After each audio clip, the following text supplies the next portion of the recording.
I'll never forget like the first time my neighbor wanted to come in and see our house after we'd simplified it. And I had been trying so hard never to let her in because I'd been in her house and it was like very not simplified. And so she said, oh, I want to come and see what the 4 bedrooms will look like. And I'm like racking my brain trying to figure out how can I keep her from coming into our house.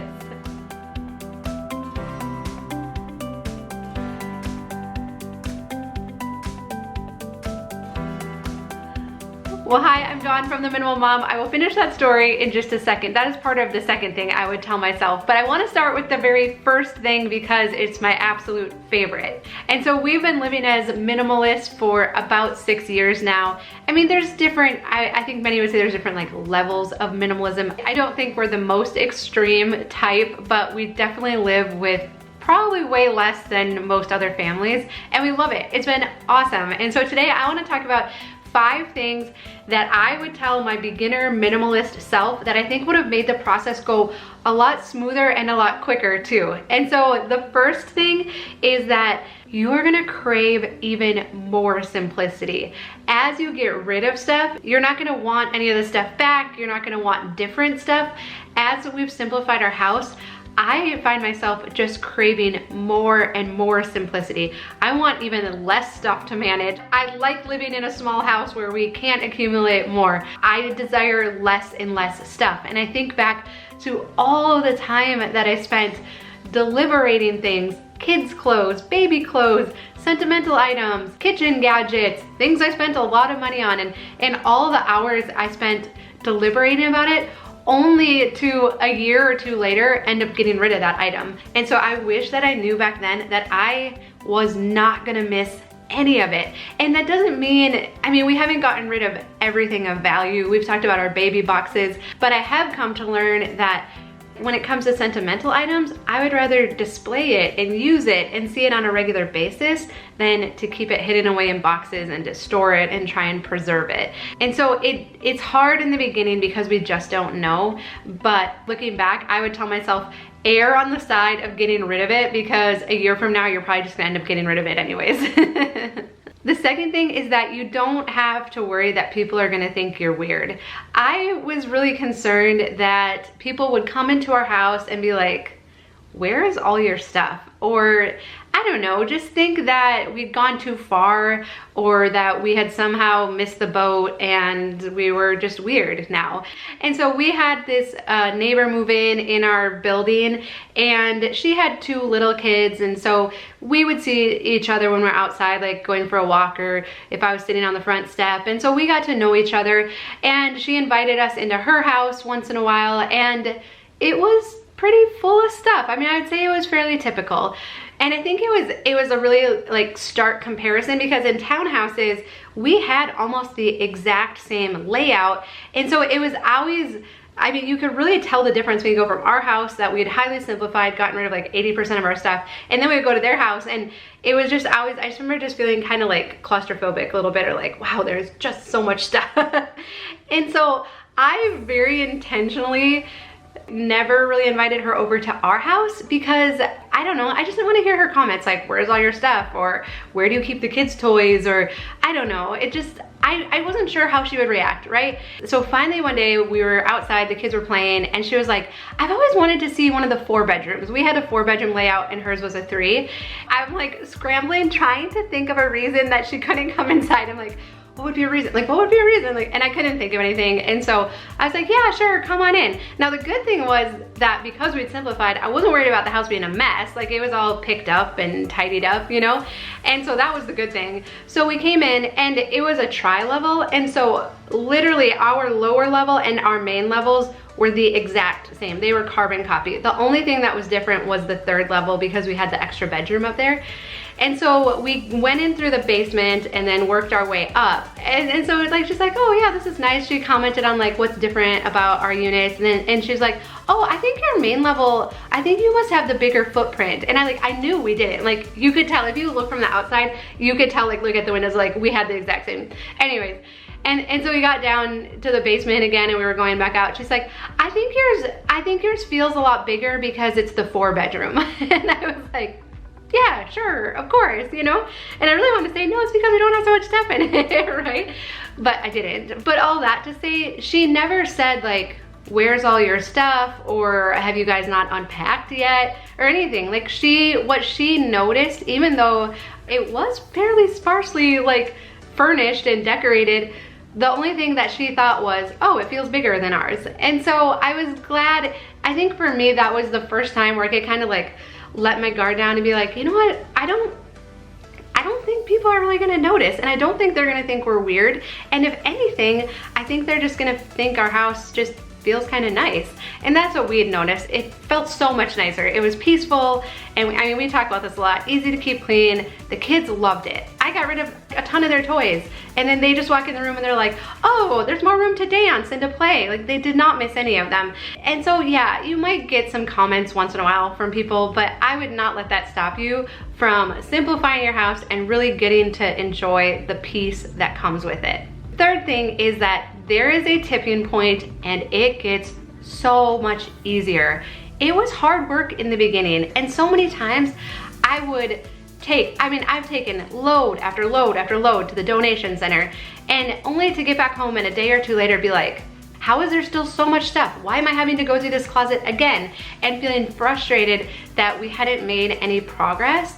But then there was this point where all of a sudden, it was actually Thanksgiving. We invited Tom's family down, and his sister and brother-in-law stayed with us. And I remember his sister saying, how do you keep your house so neat?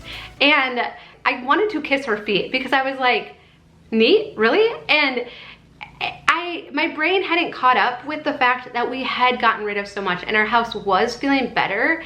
And really from that point on, I don't know, I felt like the decluttering got so much easier. And it wasn't like, oh, I don't know, would I use this anymore? It was like, can I live without it? And it almost became like this game of like, ooh, what else could we get rid of? What else can we get rid of? I don't wanna have to manage all this stuff. It's so much easier to keep our house clean without it. What else could we get rid of? And so there's definitely this, it's like going up a mountain, I think. Hard work, so many trips to the donation store, feeling frustrated, feeling like I'm spinning my wheels, like I'm making no progress. And then you get to this downhill where it's like you've built up your decluttering muscles, you've gotten to experience a little bit that it's way easier to keep clean, your family likes it better, it's just more enjoyable. And then it's just like, game on, what else can we get rid of? And so I hope that you don't give up during the uphill part, and that you try to like plow through that as quickly as possible so that you can get to the downhill where it's so much easier, you're experiencing the benefits, and it doesn't feel like hard work at all. The fourth thing is that the onion method works, and it's what I did through our whole house. And so the onion method is just where you go layer by layer through your house. So you make sweeps through your whole house decluttering, getting rid of stuff that's garbage, that you can donate, that you know you aren't using anymore. And so you just go layer by layer through the house. And what this does is it helps you to build confidence in your decluttering decision making. So each layer that you go, you realize like, nope, I was right. I hadn't been using that item, I decided to get rid of it, and I don't miss it at all. And so we gain confidence in our decision making as we go because we get to live with it for a little while, right? I mean, in an ideal world, we would dedicate a week to decluttering our house, we would go through every closet and drawer, we'd rent a dumpster, and we'd get rid of everything. But I think the reason that that doesn't work for most of us is that we don't have enough confidence in ourselves. And so that confidence comes over time by going layer by layer, decision by decision, and building trust that, nope, I don't miss it, and I'm glad it's gone. I never thought of it again after it left our house. And the last thing is that this is just the beginning. I think I have to say this without crying. I cannot believe the impact that simplifying our house made on our life. And I realized that, you know, when I was a young adult, I felt like I got a grip on life. I'm getting things figured out. Tom and I get married, figuring out marriage, setting up our house, all that, we're doing good. And then kids started entering the picture. And all of a sudden I feel like I don't know which way is up. And it reminds me of when Tom and I got to go to Hawaii for our 8th wedding anniversary. It was like our first like tropical vacation. We had friends stationed there, so we saved up and we went and visited them, and we went snorkeling one morning, and it was so cool. We're kind of like just floating on the water, looking at the coral and the fish below us. Tom was not very far from me, and it was beautiful. I mean, it was awesome, like seeing all the fish and everything. And then I don't know what it was, but something caused a wave to come up, like not a big wave, but like a boat going by or something like that. And I remember it like caught me off guard. I didn't see it coming because I had my face in the water. And all of a sudden I realized that where I was, I couldn't touch the bottom anymore.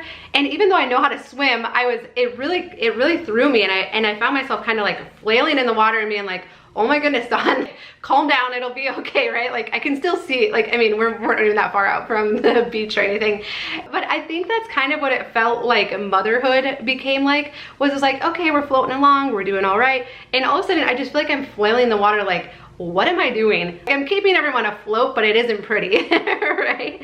And I feel like as we've simplified our house, that it's just helped us to get back to that like even floating again. And waves still come, but they don't rock us like they did. And we're just able to stay more level and even to be able to enjoy the view and to enjoy the scenery around us. And so it's been awesome, but it's really been just the starting point then of feeling like, okay, we have the energy to dedicate to getting out of debt and to exploring, you know, other job opportunities and not feeling so stuck in what it was that we were doing for jobs, and having more time to pursue things that we're really passionate about and that we care about.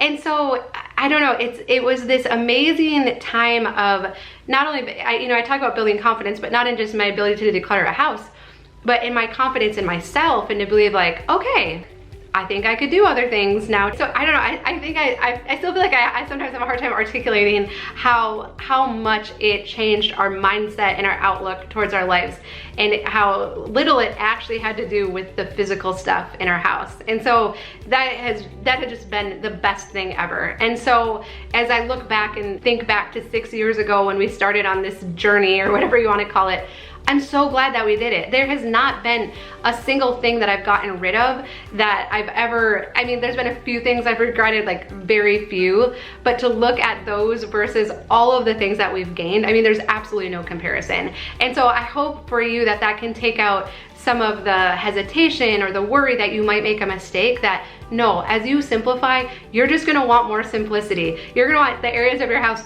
even more simple. You're gonna want the closets even more streamlined and the drawers even less full. And so you don't have to worry too much about each individual decision. Err on the side of getting rid of it, and you're gonna look around it and you're gonna have a house that you love, but I think you're also gonna feel like you have a brighter perspective on the future, and that is the absolute best thing about it. And so that is what I would tell myself if I could go back a few years. So I would love to know, is there other things that you found that you would tell your past self? Or are you kind of still in that uphill? Like, do you need some encouragement and some hope that it gets better and that it gets easier? Let us know down below. It's so fun to hear your story and where you're at. But I hope this is helpful. I hope you keep going, even when it feels hard. Keep going, because you'll be able to look back in a few years and be so glad that you did and say, yes, that was absolutely one of the best decisions I've ever made.